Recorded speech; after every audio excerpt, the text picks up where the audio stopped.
창세기 32장 22절부터 32절까지의 말씀입니다. 밤에 일어나 두 아내와 두 여종과 11 아들을 인하여 야복 나루를 건널세 그들을 인도하여 시내를 건네며 그 소유도 건네고 야곱은 홀로 남았더니 어떤 사람이 날이 새도록 야곱과 씨름하다가 그 사람이 자기가 야곱을 이기지 못함을 보고 야곱의 환도뼈를 치매 야곱의 환도뼈가 그 사람과 씨름할 때에 위골되었더라. 그 사람이 가로되 날이 새려 하니 나로 가게 하라. 야곱이 가로되 당신이 내게 축복하지 아니하면 가게 하지 아니하겠나이다. 그 사람이 그에게 이르되 내 이름이 무엇이냐? 그가 가로되 야곱이니이다. 그 사람이 가로되 내 이름을 다시는 야곱이라 부를 것이 아니요 이스라엘이라 부를 것이니 이는 네가 하나님과 사람으로 더불어 겨루어 이기었음이니라. 야곱이 청하여 가로되 당신의 이름을 고하소서. 그 사람이 가로되 어찌 내 이름을 묻느냐 하고 거기서 야곱에게 축복한지라. 그러므로 야곱이 그곳 이름을 브니엘이라 하였으니 그가 이르기를 내가 하나님과 대면하여 보았으나 내 생명이 보존되었다 함이더라. 그가 브니엘을 지날 때 해가 돋았고 그 환도뼈로 인하여 절었더라. 그 사람이 야곱의 환도뼈 큰 힘줄을 친 고로 이스라엘 사람들이 지금까지 환도뼈 큰 힘줄을 먹지 아니하더라. 아멘. 오늘은 이백 성경읽기의 구약 본문의 10번째 본문으로서 에서와 야곱의 화해라는 제목 가지고 하나님의 말씀을 증거하고자 합니다. 여러분, 지금 야곱의 스토리에 대해서 저희가 함께 살펴보는 가운데 있는데, 이 야곱에게 있어서 이 라반이라고 하는 인물은 절대로 만나고 싶지 않은 원수 같은 자였습니다. 하지만 하나님은 라반을 통해서 야곱의 죄를 깨닫게 하시고 그의 자기 중심적이고 교활한 성품들을 꺾으시는 연단을 통해서 그를 조금씩 하나님의 사람으로 빚어 가셨습니다. 이제 야곱은 20년 전 집에 떠날 때보다는 좀 더 성숙한 모습으로 고향으로 돌아오게 됩니다. 이것은 하나님의 뜻이었습니다. 하지만 야곱의 마음이 집으로 돌아오는데도 불구하고 그리 편하지는 않았습니다. 왜 그랬을까요? 그에게는 아직 풀리지 않은 숙제가 하나 남아 있었기 때문입니다. 그것은 바로 형 에서와의 관계였습니다.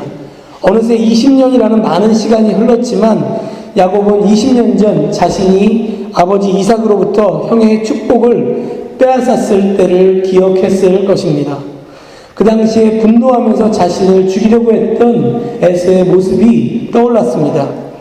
과연 형의 나를 죽이려고 했던 분노가 아직도 그대로 있을 것인가? 아니면 지금은 나를 용서하고 받아줄 수 있을 것인가? 이러한 고민을 하면서 에서는 고향으로 오고 있었을 것입니다. 하나가 풀리면 또 하나 문제가 생기는 야곱. 왜 야곱의 인생은 이렇게 평탄치 못한 힘든 인생을 살아가게 되는 것일까요?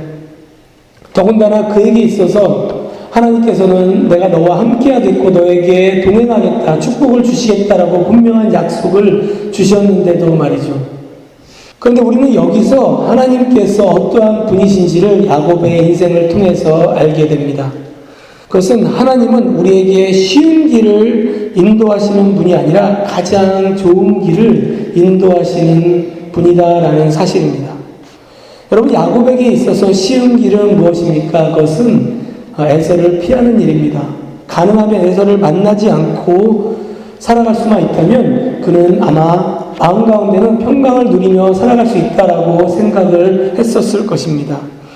그러면 부딪힐 일도 없고 두려워할 일도 없고 걱정할 일도 없었을 것입니다. 하지만 하나님은 야곱이 그 길을 가기를 원하지 않으셨습니다. 하나님이 인도하고자 하는 길은 화해하는 길이었습니다. 쉬운 길이 아니었지만 그 길은 가장 좋은 길이었기 때문입니다. 비록 그 길이 힘들고 어렵다고 할지라도 그 길은 가족 간의 끊어진 관계의 매듭을 다시 잇는 회복의 길이고 하나님의 풍성한 축복을 가장 많이 얻을 수 있는 길이었기 때문에 하나님께서는 그 길을 인도하시는 것입니다. 오늘 우리는 이 32장과 33장에 나와 있는 내용을 통해서 야곱이 이 쉽지 않은 길을 하나님의 인도함을 받아서 어떻게 지나가게 되는지를 보게 될 것입니다. 먼저 31장에 보게 되면 31장 3절에서 야곱이 라반의 집을 떠나 고향인 가나안으로 돌아오게 된 이유를 설명을 하고 있는데 제가 한번 읽어드리겠습니다. 여호와께서 야곱에게 이르시되 내 조상의 땅 내 족속에게로 돌아가라 내가 너와 함께 있으리라 하신지라. 하나님께서는 그와 함께 동행할 것을 약속하시면서 야곱에게 그 고향으로 돌아가라라고 명령을 하십니다. 따라서 그는 하나님의 약속을 믿고 인도함을 따라서 고향으로 발걸음을 옮기게 됩니다. 그런데 막상 고향 땅에 거의 다가오게 되니까 야곱에게 두려움이 몰려오기 시작한 것입니다. 그래서 32장 우리가 읽진 않았지만 그 앞부분에 보게 되면 3절에서 5절에 보게 되면 형 에서에게 심부름꾼을 보내는 모습을 보게 됩니다. 그래서 주인의 종 야곱이 이렇게 아뢰입니다. 저는 그동안 라반에게 몸붙여 살면서 최근까지도 거기에 머물러 있었습니다. 저에게는 소와 나귀, 양떼와 염소떼, 남종과 여종이 있으니 형님께 이렇게 소식을 전합니다. 형님께서 이것들을 받으시고 저를 좀 너그럽게 봐주십시오라고 이렇게 먼저 종을 보냅니다. 이것은 종을 보내서 지금 에서의 마음이 어떤지 한번 떠보는 것입니다. 그런데 종이 에서를 만나고 나서 돌아올 때 그 긴장감은 더해지는 것을 저희는 본문을 통해서도 보게 됩니다. 6절을 한번 보시면 이런 말씀이 있습니다. 사자들이 야곱에게 돌아와 가로되 우리가 주인의 형 에서에게 이른즉 그가 400인을 거느리고 주인을 만나려고 오더이다 라고 말합니다. 아니 안 그래도 마음이 불안한데 400명의 사람을 끌고 에서가 온다고 하니까 지금 야곱의 마음 가운데 얼마나 그의 마음이 쿵탕쿵탕거리고 불안했겠습니까? 아마 더 미치는 듯 했을 것입니다. 그래서 그 7절 앞부분에서 야곱의 마음을 이렇게 표현합니다. 야곱이 심히 두렵고 답답하여. 아마 여러분들도 이 마음을 그대로 공감하실 수 있으리라 생각이 듭니다. 얼마나 무서웠겠습니까? 그래서 야곱이 이것을 보고 이렇게 행동을 합니다. 자기와 함께한 종자와 양과 소와 약대를 두 떼로 나누고 가로되 에서가 와서 한 떼를 치면 남은 한 떼는 피하리라 하고 야곱은 최대한 자신이 할 수 있는 일들을 행하려고 합니다.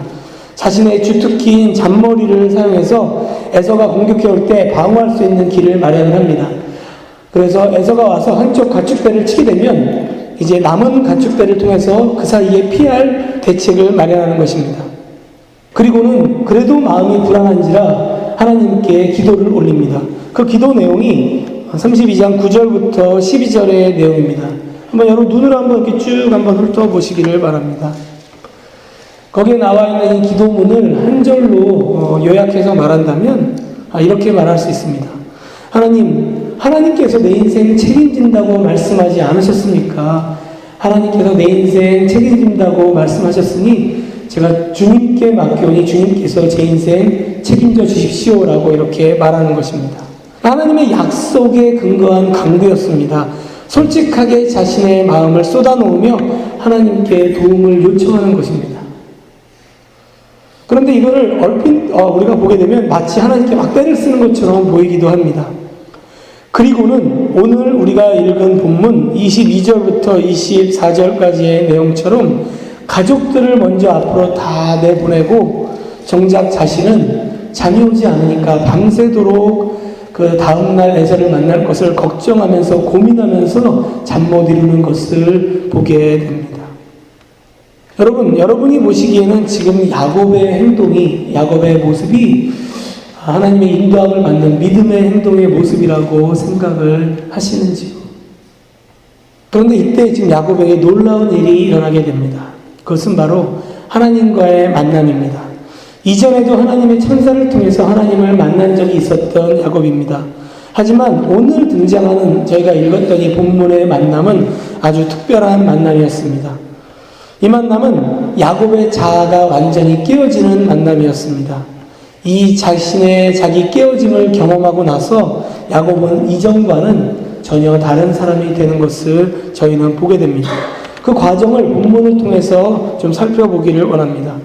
24절과 25절을 보시기를 원합니다. 한번 읽어볼까요? 야곱은 시작. 야곱은 홀로 남았더니 어떤 사람이 날이 새도록 야곱과 씨름하다가 그 사람이 자기가 야곱을 이기지 못함을 보고 야곱의 환도뼈를 치매 야곱의 환도뼈가 그 사람과 씨름할 때 위골되었더라 라고 말합니다. 야곱은 혼자 남아서 내일 아침이면 일어날 에서와의 만남을 놓고 고민하면서 시간을 보내는 가운데 있습니다. 그런데 누군가가 지금 이 고민 많은 야곱을 붙들고 함께 지금 씨름하고 있는 것입니다.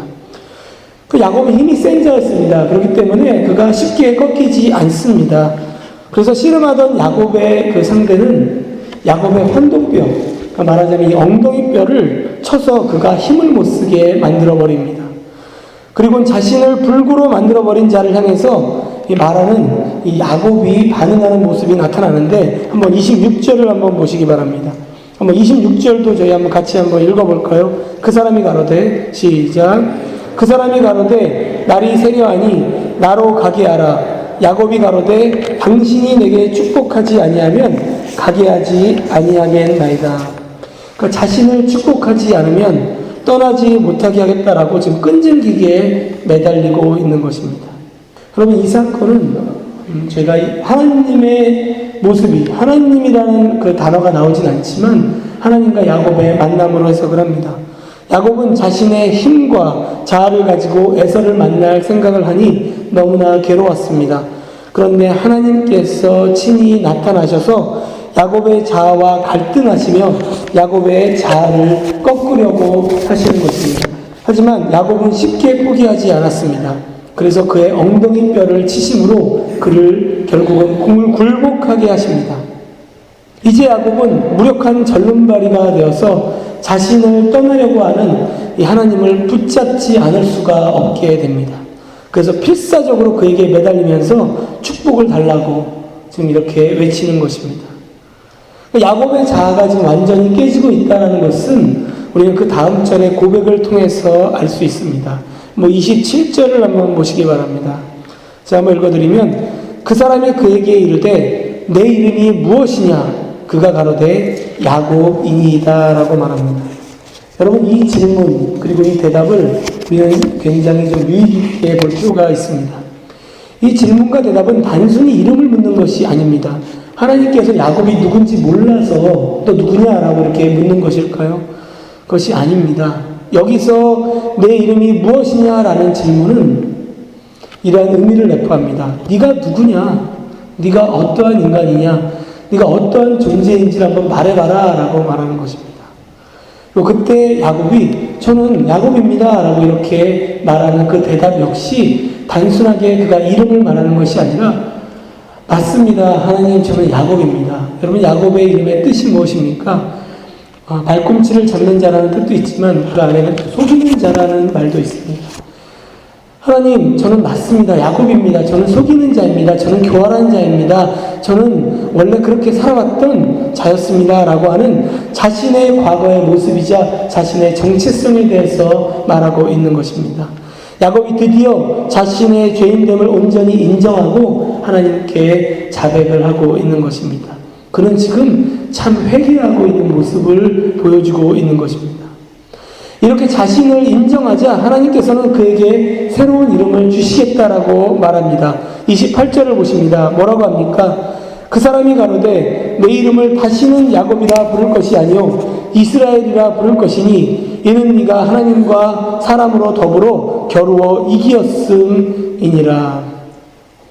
이로써 야곱은 더 이상 속이는 자가 아니라 하나님을 이기는 자라는 이스라엘이라는 새로운 이름을 얻게 됩니다. 사실 엄밀히 말하면 그가 이긴 것이 아니라 하나님께서 저어주셨다라고 우리는 볼 수 있습니다. 야곱은 절름발이가 되는 순간에 자신의 자아가 깨짐을 경험하면서 이제는 하나님만이 내가 붙들어야 될 소망이구나, 하나님만이 내가 의지해야 될 대상이라는 것을 깨닫고 끝까지 손을 놓지 않고 하나님께 매달렸기에 하나님은 그래, 네가 이겼다, 내가 져주겠다, 네가 이겼다라고 인정해 주시는 것입니다. 그리고 나서 그에게는 큰 삶의 변화가 일어나게 됩니다.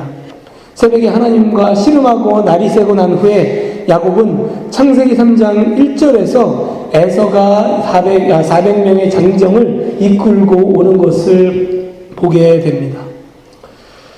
그런데 3절을 보시게 되면 아주 놀라운 말씀이 나옵니다. 33장 3절의 앞부분을 한번 보시기 바랍니다.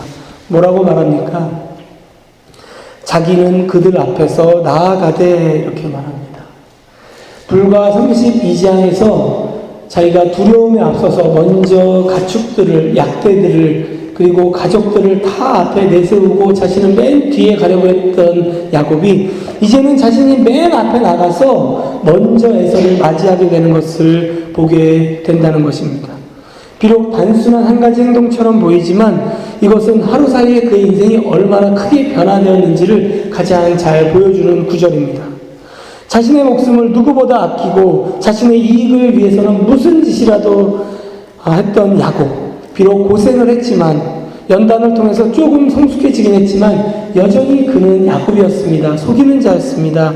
하지만 그가 하나님을 제대로 만나고 나서는 자신의 자아가 완전히 깨지고 나서는 그는 참 은혜를 경험하게 되고 이제는 성령 하나님이 주시는 담대함을 가지고 하나님의 인도함에 적극적으로 그가 순종하게 되는 것입니다. 여러분, 야곱이 이제는 더 이상 에서를 두려워하지 않게 된 것일까요? 그렇지 않을 것입니다. 여전히 에서는 야곱에게 두려운 존재였습니다. 하지만 야곱은 이 사건을 통해서 자신이 얼마나 가치 없고 소망 없는 존재이고 하나님만이 진정한 소망이고 하나님만이 힘이시고 능력이구나라는 것을 알았기 때문에 하나님은 당신께서 약속하셨다면 반드시 자신의 뜻을 이루시는 분이다라는 것을 확신하게 된 것입니다. 그래서 그래 하나님께서 책임지긴다고 했는데 설마 내가 죽겠어? 라고 하는 믿음 가지고 담대하게 지금 나가고 있는 것입니다. 그렇기 때문에 이전에는 자신을 의지했다면 이제는 하나님을 의지하게 된 것입니다. 여러분, 하나님을 의지한다고 하더라도 우리에게는 두려움이 생길 수 있습니다. 하지만 그 두려움은 내가 감당하지 않고 하나님께 맡기고 나는 담대함으로 순종함으로 나갈 수 있기 때문에 두려움을 가지고 나가는 것입니다. 두려움을 없이 나가는 것이 아니라 이것이 바로 온전히 하나님이 주신 힘을 가지고 하나님의 인도함을 받아 살아가는 자녀들의 참된 믿음의 모습이다라고 하는 것을 야곱의 모습을 통해서 우리에게 가르쳐 주는 것입니다. 말씀을 정리하겠습니다. 사랑하는 성도 여러분, 오늘 우리는 하나님께서 야곱이라고 하는 한 인물을 통해서 하나님이 어떠한 분이시며 하나님의 자녀를 어떻게 인도하시는지를 살펴보았습니다. 하나님은 어떠한 분이십니까? 하나님께서는 깨어진 관계를 회복시키시고 화해시키시는 화평의 하나님이십니다 라는 것을 보여주는 것입니다. 저는 앞부분에서 하나님은 우리에게 쉬운 길을 인도하시는 분이 아니라 가장 좋은 길을 인도하시는 분이다라고 여러분들께 말씀드렸습니다. 야곱에게 있어서 쉬운 길은 에서를 만나지 않는 것이었습니다. 하지만 가장 좋은 길은 에서와 화해를 하고 관계가 회복되어서 깨어진 한 가정이 다시 온전한 가정으로 변화되는 것이 가장 좋은 길이었습니다. 여러분, 이 일은 결코 간단한 일도 아니고 쉬운 일도 아닙니다. 야곱에게 있어서 이 일은 죽는 것만큼이나 힘들다고 생각할 수 있는 어려운 일이었을 것입니다. 그래서 야곱은 그 전날, 형을 만나기 전날 밤에 그렇게 불안해하고 초조해하고 잠을 이루지 못했었는지도 모릅니다. 그러나 하나님께서는 이 일을 원하신다는 것입니다. 그리고 이것은 이 시대를 살아가는 저와 여러분들에게도 똑같이 적용되는 일입니다. 하나님께서는 깨어진 관계를 회복시키시기를 원하신다는 것입니다. 여러분들 가운데 야곱처럼 가정 안에서 깨어진 관계를 가지고 살아가시는 분이 계십니까? 부모와의 관계, 형제, 자매와의 관계, 친척과의 관계 내에서 원수처럼 지내거나 때로는 불편한 마음을 가지고 살아가시는 분이 계십니까? 아니면 주변의 친구 관계나 직장 동료, 심지어 교회 안에서 어울리는 사람들과의 관계 내에서 불편한 마음을 가지고 살아가시는 분들이 계십니까? 하나님께서 그러한 저와 여러분들에게 말씀하고 계시는 것입니다. 나는 깨어진 관계를 회복시키기를 원한다라고 말입니다. 여러분 한번 생각해 보시기 바랍니다. 말씀을 듣는 것은 쉽습니다. 그렇죠? 하지만 이것을 막상 여러분들에게 해라라고 말한다면, 순종하란다면 여러분 어떻겠습니까?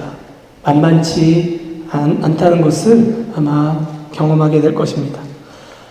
아마 여러분들 가운데 난 죽으면 죽었지 절대 못해, 안 해, 이렇게 하시는 분들도 있으실 것입니다. 그것이 야곱의 마음이었습니다. 그런데 그런 그를 어떻게 하나님께서 인도하십니까? 처음에는 자기 힘으로 하도록 냅두십니다.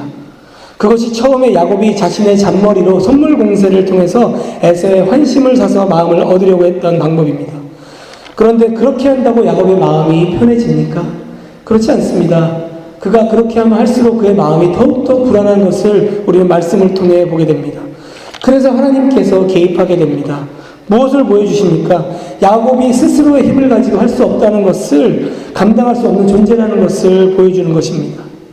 즉 사랑이라고 하는 것은, 용서라고 하는 것은, 화해와 회복이라고 하는 것은 야곱 너의 영역이 아니라 하나님인 나의 영역이다 라고 하는 것을 말씀하는 것입니다.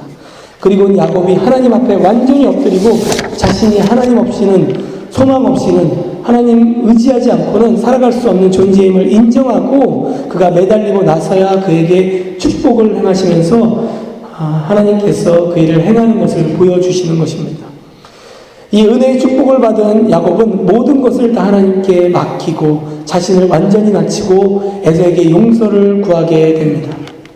여러분, 결과가 어떻게 되었을까요? 에서가 야곱을 죽이려고 했을까요? 33장 4절을 보시면 성경에서 가장 아름다운 메시지가 증거가 되는 것을 볼 수 있습니다. 한번 보시기를 바랍니다. 33장 4절입니다. 에서가 달려와서 그를 맞아서 안고 목을 어긋맞기고 그와 입맞추고 피차 우니라. 여러분, 성경에 나오는 가장 아름다운 용서와 화해의 한 장면이 여기에 나타납니다. 함께 목을 맞대고 입을 맞추고 서로 우는 모습입니다. 여러분, 이러한 관계 회복이 우리가 단순하게 인간의 노력을 가지고 가능하다고 생각하십니까? 제가 볼 땐 불가능합니다. 이 세상을 보시기 바랍니다. 깨어진 가정이 많습니다. 깨어진 직장이 있습니다. 깨어진 사회가 있습니다. 깨어진 국가가 있습니다. 심지어 깨어진 교회까지 있습니다. 깨어진 관계의 모습은 인간이 악하다고 하는 가장 큰 증거 가운데 하나입니다. 이것은 우리의 힘으로, 인간의 힘으로 할 수 없는 것입니다. 그런데 하나님께서 함께 하시면 이것이 가능하다는 것입니다. 그리고 하나님께서는 이 깨어진 관계의 회복을 위해서 이 땅에 내려오신 것입니다. 하나님의 아들이신 예수 그리스도께서 이 땅에 오셔서 하신 가장 큰 일이 무엇입니까? 바로 죄로 끊겼던 하나님과 인간 사이의 관계를 회복시켜 주신 것입니다. 에베소서 2장 14절은 우리에게 말합니다. 그는 우리의 화평이신지라 둘로 하나를 만드사 중간에 막힌 담을 허시고. 사랑하는 성도 여러분, 하나님은 화평의 하나님이십니다. 우리가 예수님으로 인해서 하나님과 온전히 관계가 회복되었음을 여러분들이 믿으신다면, 여러분들이 인정하신다면, 받아들이신다면, 이제는 우리에게 주어진 사명은 예수님처럼 이 똑같은 화해자의 삶, 피스메이커의 삶을 살아가시는 것입니다. 이 일은 결코 쉬운 일이 아닐 것입니다. 우리의 노력으로 한다면 말이죠. 하지만 오늘 야곱이 변화된 것처럼 하나님만을 의지하며 성령의 인도함을 받으며 우리가 살아간다면 이 일은 분명히 가능할 뿐만 아니라 이 일을 통해서 하나님께서는 엄청난 축복의 은혜를 내려주실 것입니다. 바라옵기는 저희 교회가 그러한 교회가 되기를 원합니다. 저와 여러분이 그러한 성도가 되시기를 바랍니다. 하나님께서 우리의 회복을 주시고 우리에게 깨진 관계들을 우리를 통해서 회복시켜서 하나님의 나라가 이 땅에 임함을 증거하는 삶을 살아가는 저와 여러분이 되시기를 바랍니다. 하나님께서 그러한 은혜 내리기를 소원합니다.